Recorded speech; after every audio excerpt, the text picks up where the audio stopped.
Gunnar Nelson versus Kevin Holland. You know, it's kind of sad that on any given day, you never really know what you're going to get from Kevin Holland.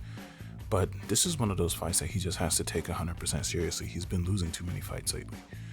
If he gets in there and doesn't joke around, and I know that's just part of his thing, he's a showman, but he has to take this kind of fight 100% serious.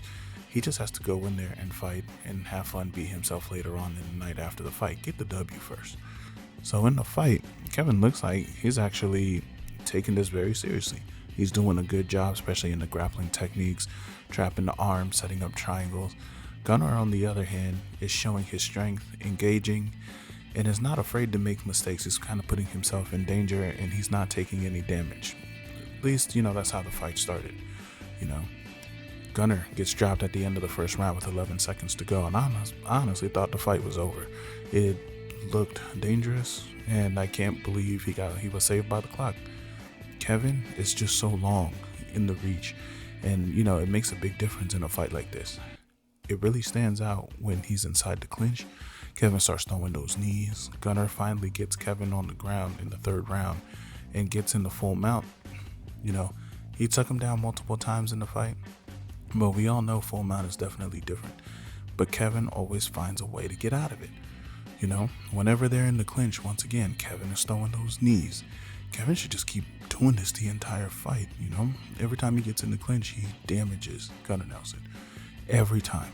I would say that Kevin took this fight seriously. It was more than enough to get the W. He did what he had to do. Can you just imagine if Kevin took all his fights seriously like this? He would be one of the most dangerous guys in the world at the welterweight division or even middleweight, And he would not have all those losses on his record, if we're being honest. Jan Blachowicz and Carlos Ulberg. This is one of those fights where Israel Adesanya already fought Jan Blachowicz in the past, and Carlos trains with Israel, so he's definitely going to get a lot of insight. But Jan cannot fight the same type of fight that he actually fought against Israel because Carlos is a real light heavyweight.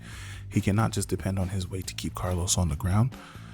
On the part where striking is a big deal, Jan may have a little bit of edge on the power, but Carlos is definitely a technical fighter, and you can't count him out. In the fight, Jan had to find his way to make something happen. He looked very hesitant, almost as if he was not sure if he should press forward or not.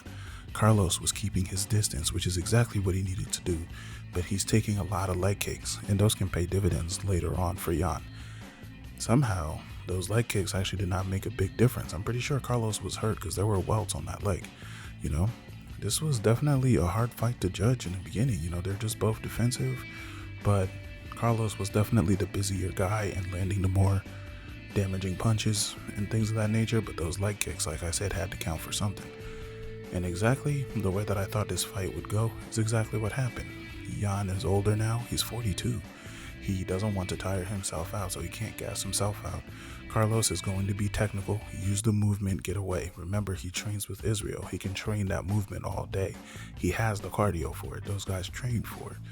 But the leg kicks just kept adding up, and I didn't know how compromised that leg was. In the third round, you can tell that Jan, he was getting frustrated because Carlos was just not there. The movement was frustrating to Jan. But stuff like this is expected. And of course, Jan has to move, Carlos has to move because Jan has the power advantage. Definitely a tough fight to score, but Carlos got the win in the end. He was the busier guy, and he was able to find a way to frustrate Jan the entire time to never let him settle. Now we got to go over to the main event. Leon Edwards versus Sean Brady. This fight right here was really dangerous for Leon Edwards, man. When you got a guy like Sean Brady who just recently had a newborn baby, he's focused. He wants to fight for titles. This is a risky fight to take for Leon Edwards. This fight right here was about multiple things, but mainly for me, I was looking for Leon's chin. To be honest, can it hold up? Sean Brady is going to come. He's going to bring the fire. He's going to bring the heat. If he can't hit you, he's going to take you to the ground. If he's in danger, the fight's going to the ground. He's going to tire you out trying to wrestle you. Leon's advantage in this fight would definitely be to keep his distance and kickbox. That's what he's good at, kickboxing. Keep the distance, fight at range, and pick Sean apart. Now, as I said, Sean came out in the very first round, coming right after Leon from the get-go. Leon was getting touched up in the first round, and every time he got touched, he didn't like it. And this is what I mean by we had to test his chin to see how that would hold up. And Sean is fighting the perfect fight.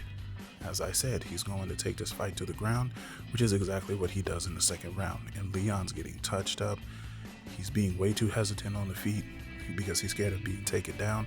Sean is setting up Leon maybe for a possible one-arm guillotine, possible Kimuras, possible crucifix. So Leon is just having to sit back and defend a lot of different things. Leon had to get up and find it in him, just like the way he did against Kamaru Usman. But again, in the third round, Sean is being active. However, he starts getting countered. He does not like those counter punches, and you can see it in his face.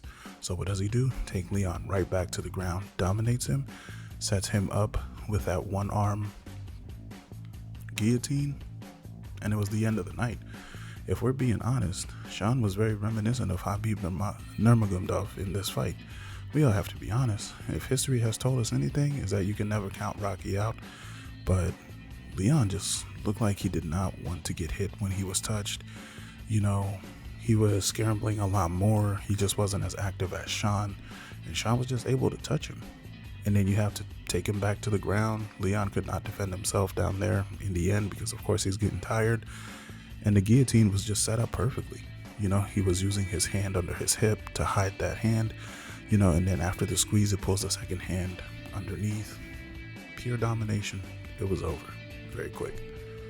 Thank you very much for your time today, guys. Definitely like and subscribe, and we will have much more coming for you. Have a good one.